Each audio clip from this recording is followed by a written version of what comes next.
Hello everyone, this is Abhishek Madan. How are you students? I hope you all well. So आज हम बात करने वाले हैं class 9 subject physics chapter 3 that is gravitation. तो आज हम इस वीडियो में कुछ न्यूमेरिकल्स के ऊपर डिस्कस करेंगे। So let's see the numerical. The first question is a stone is dropped from the roof of building. It takes 4 second to reach the ground. Find the height of the building. देखिए, मान लीजिए कि ये हमारा ground है, okay, और कोई भी स्टोन यहां से ड्रॉप हो रहा है। अगर कभी भी हमें ये कहा जाता है ना कि कोई स्टोन है या कोई भी बॉडी है, वो एक हाइट से ड्रॉप हो रही है, उसकी इनिशियल वेलोसिटी बेटा हमेशा जीरो होती है, ये याद रखिएगा।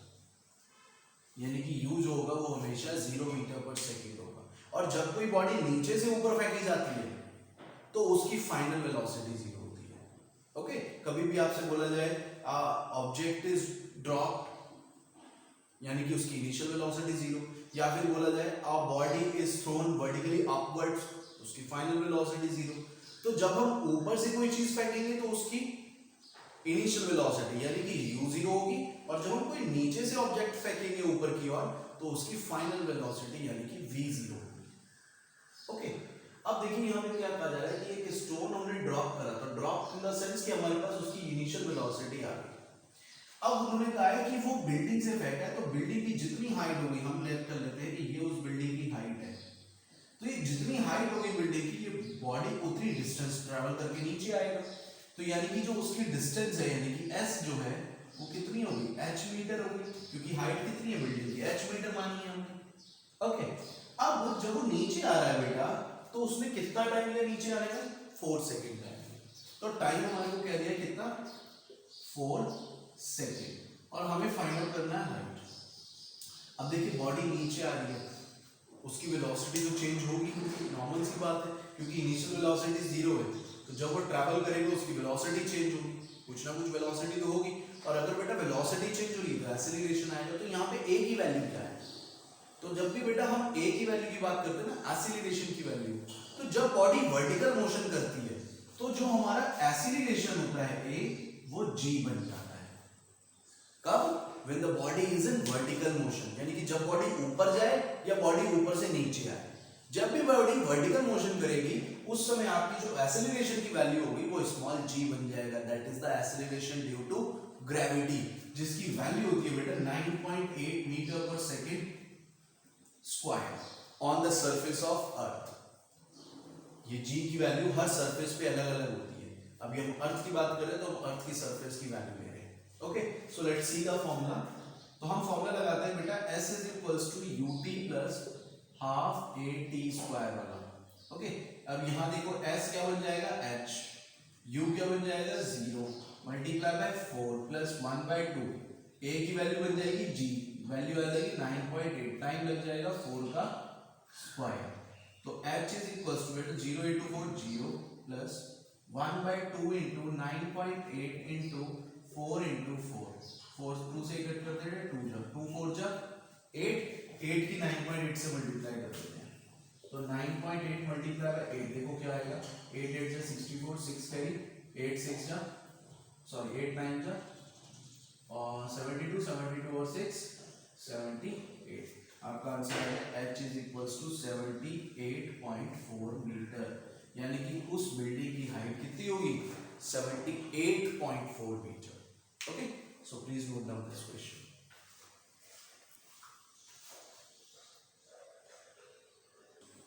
सो नेक्स्ट क्वेश्चन दे रखा है, a child drops a coin from the top of building which is 50 meter high. Calculate the velocity of a coin when it falls to a 20 meter distance. Second part is velocity with which the coin strike the ground, and g की value में 10 metre per second square दे रखी है। Okay, so let's see the question. This is the ground and there is a coin and this height is 50 meter. ये drop हो रहा है यहाँ से बेटा, तो हमें क्या मिल गया, हमें मिल गया u, क्योंकि अभी मैंने बताया कि जब भी कोई कॉइन या कोई भी बॉडी एक हाइट से ड्रॉप होती है, इट मींस उसकी इनिशियल वेलोसिटी हमेशा जीरो होती है। ओके, हमें h मिल गई, टोटल s कितनी हो गई, 50 मीटर, यानी कि पूरी हाइट हमारे पास 50 मीटर है। अब उन्होंने पहले पार्ट में उन्होंने कहा है कि जब कॉइन 20 मीटर चलता है, पूरा नहीं चलना अभी, यानी कि 20 मीटर चल के जब मान लो कॉइन यहाँ पर आ गया, यानी कि इस जगह पे आ गया, तो इस जगह तक की उसने कितनी डिस्टेंस चली, इसने चली 20 मीटर डिस्टेंस। तो 20 मीटर डिस्टेंस चलने पर यहाँ पर उस बॉडी की क्या वेलोसिटी है, 20 मीटर चलने के बाद बॉडी की वेलोसिटी बतानी है। सो इन फर्स्ट पार्ट हमारे पास बेटा u है 0 मीटर पर सेकेंड। ओके, अब हमारे पास s की वैल्यू 50 नहीं है, अब हमारे पास s की वैल्यू 20 मीटर है, क्योंकि 50 तो बेटा पूरी डिस्टेंस के लिए, उसने सिर्फ 20 मीटर चलने के लिए वेलोसिटी पूछी है। तो ये हो गया ये 20, और हमारे पास जो g की वैल्यू दे रखी है वो 10 मीटर पर सेकेंड स्क्वायर दे रखी है, और आपसे वेलोसिटी यानी कि फाइनल वेलोसिटी आपसे पूछ ली थी। तो हम फॉर्मूला लगाएंगे इसमें बेटा, v square equals to u square plus 2gs, as होता था ना, a की जगह gs आ जाएगा because body is in vertical motion. Okay, तो v फाइंड आउट करना है, v square equals to 0 plus 2 into 10 into 20, तो ये आ जाएगा v square equals to 400, v is equals to 20 metre per second, यानी कि 20 मीटर चलने के बाद जो बॉडी की इस पॉइंट पर स्पीड होगी ना वो 20 मीटर पर सेकेंड होगी। ओके, अब उन्होंने अलग अलग पार्ट कहा कि अब बॉडी जब इस ग्राउंड को स्ट्राइक करेगी उस टाइम पर उसकी स्पीड बताओ क्या है, वो भी कर सकते हैं। हमारे पास सेकंड पार्ट में देखो बेटा, u मिल गया कितना 0 मीटर पर सेकेंड, g मिल गया कितना 10 मीटर पर सेकेंड स्क्वायर, और हमारे को s मिल गया कितना 50 मीटर, क्योंकि अब बॉडी ना पूरी डिस्टेंस चलेगी, स्ट्राइक तो तब करेगी ना ग्राउंड को जब पूरी डिस्टेंस चल के जाएगी।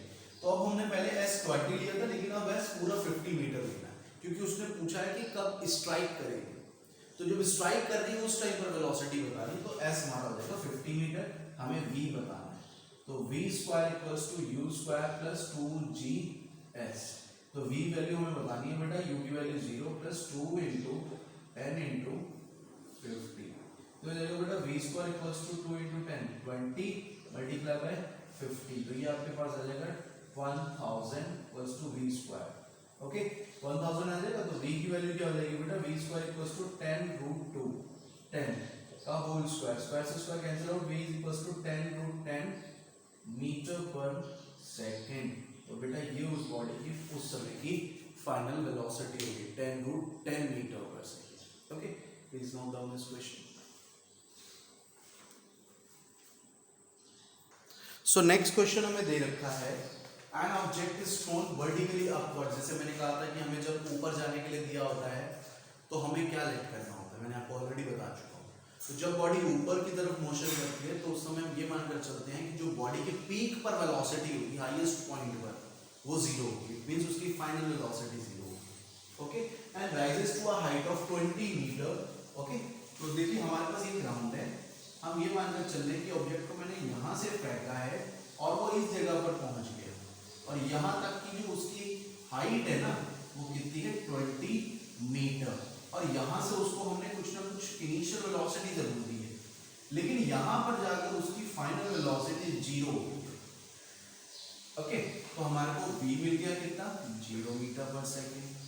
ओके, और ये हमारे पास हाइट है h 20 मीटर, g की वैल्यू हमें दे रखी है कितनी 10 metre per second square. First part में हमसे क्या पूछा है, फर्स्ट पार्ट में हमसे कहा है velocity with which it was thrown upwards, एक वो वेलोसिटी फाइंड आउट आपको करनी है जिस वेलोसिटी से हमने नीचे फेंका था, यानी कि आपको इनिशियल वेलोसिटी फाइंड आउट करनी है इन द फर्स्ट पार्ट, बाकी सब वैल्यूज हमारे ये हैं। ओके, तो इन वैल्यूज के बिहाफ पर हमें u फाइंड आउट करना है, तो देखिए formula v square equals to u square plus 2gh, v की वैल्यू हमारे पास 0 हो जाएगी, u की हमें वैल्यू फाइंड आउट करनी है प्लस 2, g की वैल्यू कितनी जाएगी -10 एंड s की वैल्यू हो जाएगी 20।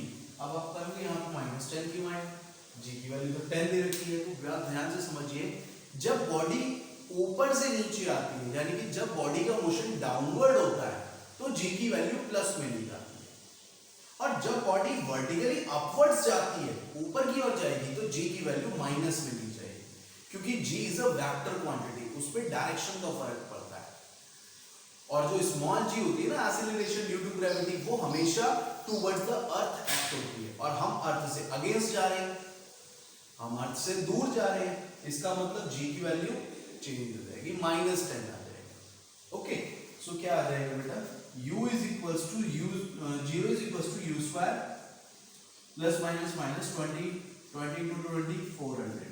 तो ये माइनस का 400 इधर आ जाएगा, तो हमारे पास आ जाएगा u square plus to 400 and u is equals to 20 metre per second. यानी कि जब हमने उस बॉडी को ऊपर की तरफ फेंका था ना, तो उसकी इस पॉइंट पर इनिशियल वेलोसिटी थी 20 metre per second. Okay, now what we have to find out, time taken by object to reach the highest point. Time निकालना है, तो देखिए टाइम निकालने के लिए हमारे पास दो फॉर्मूले हैं। हम फर्स्ट फॉर्मूला यूज कर लेते हैं, v equals to u plus gt, और एक दूसरा फॉर्मूला होता है हमारे पास, दूसरा formula s is equals to ut plus half at square वाला फॉर्मूला। ओके, तो हम फिलहाल ये यूज करते हैं। v की वैल्यू बेटा 0 है, u की वैल्यू आपके पास 20 निकली है, प्लस g की वैल्यू -10, और टाइम हमें निकालना है।